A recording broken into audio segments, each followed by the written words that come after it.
Class 9 का chapter second है polynomial exercise 2.5 question number 5 देखो क्वेश्चन नंबर 5 है क्या। इसमें टोटल हमको 4 पार्ट दे रखे हैं और देखो फर्स्ट क्वेश्चन क्या कह रहा है, इसमें हमको इसका फैक्टराइज करना है। फोर्थ वाला क्वेश्चन की जैसे है लगभग लगभग, लेकिन इसको हमको फोर्थ क्वेश्चन में था 3 टर्म थी और 3 टर्म में क्या होता है कि फैक्टर इजीली हो जा रहे थे। अब यहाँ पे 4 टर्म्स है अलग अलग, तो किस तरीके से किया जाएगा वो देखेंगे। यहाँ पे मैं पहले से सॉल्व आउट कराऊं। सबसे पहले x+1 और x-1 इन दोनों में से किसी भी को भी इस पॉलिनोमियल का फैक्टर तुमको मान लेना है। मैंने ऊपर वाले को मान लिया और इसको 0 को इक्वल मान लिया। वहां से x की वैल्यू निकल गई -1। अब देखो जो x की वैल्यू निकली है उसको मैंने अप्लाई कर दिया इस पर, तो क्या हो गया -1 का क्यूब 2 मल्टीप्लाई पे और x की जगह -1 का स्क्वायर हो गया। ऐसे करके उसको सॉल्व कर दिया। -1 का क्यूब क्या हो जाता है, -1 ही होता है और -1 का स्क्वायर क्या होता है, +1 होता है। ये समझ लो।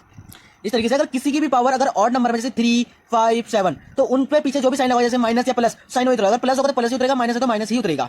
और अगर किसी की पावर इवन है चाहे वो 2 हो 4 हो 6 हो, उसके पीछे जो भी साइन होगा वो उसका साइन चेंज हो जाएगा प्लस को छोड़कर। प्लस वाला साइन है तो प्लस का प्लस ही उतरेगा। हाँ अगर माइनस है तो वो साइन चेंज हो जाएगा प्लस पर। इस चीज का ध्यान रखना। और इन चीजों को जैसे इन दोनों में से इसका फैक्टर मानने पर अगर आपका आंसर 0 आया तो कंफर्म हो जाएगा कि जो भी आपने माना वो उसका फैक्टर होगा। उसके बाद लिख दोगे लैंग्वेज बनाएंगे इस तरीके से।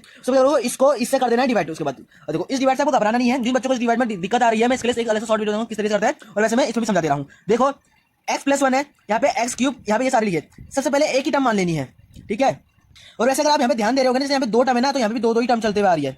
अगर यहाँ पे 3 टर्म होती ना तो यहाँ पे 3 टर्में चलती रहती। यहाँ पे जितनी टर्म होगी यहाँ पे भी उतने ही टर्म चलते रहेंगे। इस चीज का ध्यान रखना है बस, इसमें ये ऑटोमेटिक ही हो जाएगा। अब देखो जो x³ है ना और ये x ले लो, टर्म को भूल जाओ ये वाली कोफिशिएंट को। इस x में से क्या मल्टीप्लाई करोगे मेरे को इसी के बराबर मिल जाए, यानी कि x³ ही मिल जाए। तो क्या लिखूंगा, x है, x में से क्या मल्टीप्लाई करूंगी मेरे को क्या मिल जाए, x³ मिल जाए। वो है x²। x को x² से मल्टीप्लाई करूंगा क्या मिलेगा मेरे को, x³ मिल जाएगा। कैसे x कॉमन बन जाएंगे। किसी के ऊपर कुछ नहीं तो क्या मानते, पावर 1 मानते। इसकी पावर 1 इसकी पावर 2 ऐड हो जाएगी, कितनी हो जाएगी 3। इस तरीके से ये बना, यानी कि x में x² से मल्टीप्लाई करेंगे तो x³ मिलेगा। उसी x² को यहाँ पे लिख दिया जाएगा और जो x+1 है इसको ले लिया जाएगा और उसको मल्टीप्लाई कर दो। x² को x से मल्टीप्लाई करो, x³ x² को +1 से करो प्लस का x², ये मिल जाएगा। अब चाहे ये वाली टर्म ले लो चाहे ये वाली टर्म ले लो, है सेम ही। ये उतारा जाएगा ऊपर और ये जो इसको सॉल्व करके मिला आपस में, दोनों को सॉल्व करके इसको उतारा जाएगा यहाँ पर।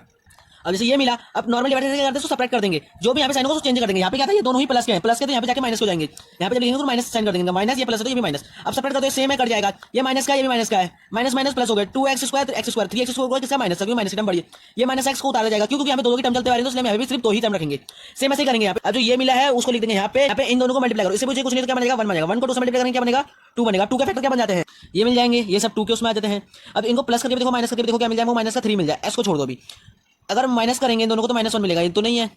अगर ये करेंगे 3 मिले लेकिन -1 नहीं मिला तो इसको भी नहीं लेंगे।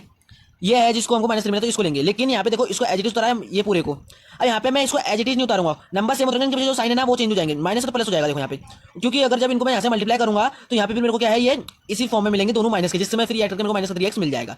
+2 एज इट इज सॉल्व कर दो, कॉमन मान लो। ऐसे x कॉमन हो गया, x को x मल्टीप्लाई x² x को -1 से मल्टीप्लाई करेंगे -x, यहाँ पे -2 कॉमन ले लेंगे, इसको इससे मल्टीप्लाई करेंगे, इसको इससे मल्टीप्लाई करेंगे तो हमको इतना मिल जाएगा। अब यहाँ पे देख लो ये 1 हो जाएगा और ये सेम है तो कॉमन बन जाएगा। यही हुआ आपका आंसर।